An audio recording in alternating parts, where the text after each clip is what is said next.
nta gishya munsi y'ijuru koko. Ibyabaye nibyo biri kuba kandi nibyo bizakomeza bikaba.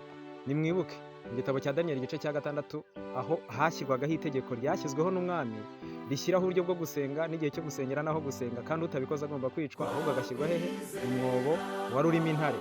Hariyo umugabo ugomba kugeragezwa kubera ko yari afite kwizera kunyuranye n'uko itegeko ry'umwami. Uwo mugabo yitwa Daniyeli, muzabisome muri Bibiliya igice cya 6 mu gitabo cya Daniyeli. Ariko uwo mugabo ntiyagabanyije ibihe byo gusenga, ntacyo yakoze ku mwami, ahubwo yakomeje gusenga Imana ye ayiringiye, kuko yarazi yuko ifite ubushobozi kandi ukuri yizera mu mutima we uzamuhesha ubugingo. Let me tell you something.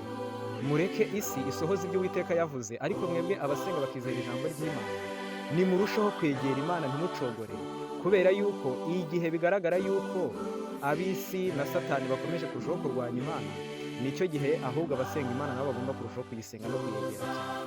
Ntucike intege, ukomere cyane, kubera yuko tutagomba kuramya inyamaswa ngo dusenge mu buryo butegetswe na leta, kandi ijambo ry'Imana Bibiliya yaravuze uko tugomba gusenga, yaravuze uburyo tugomba gusengamo, hanyuma tugahagararira ukuri.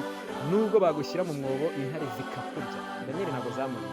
Ariko reka nkubwire, Yohana umutwe barawuciye, ndavuga Yohana Umubatiza, kandi uwo Yohana yasengaga niwe Daniyeli yasengaga.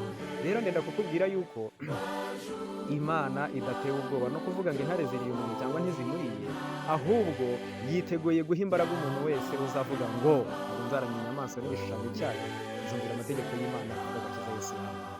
Reka nkubwire muvandimwe, kanguka ureke gucika intege kubera ko Satani ntuzamusaba imbabazi. Ntuzibeshye musabe Satani imbabazi, ahubwo egera Imana cyane, ukunde uyishake, kubera yuko icyabaye nicyo kiri kuba, nicyo kimpamiriza yuko Bibiliya ari y'ukuri.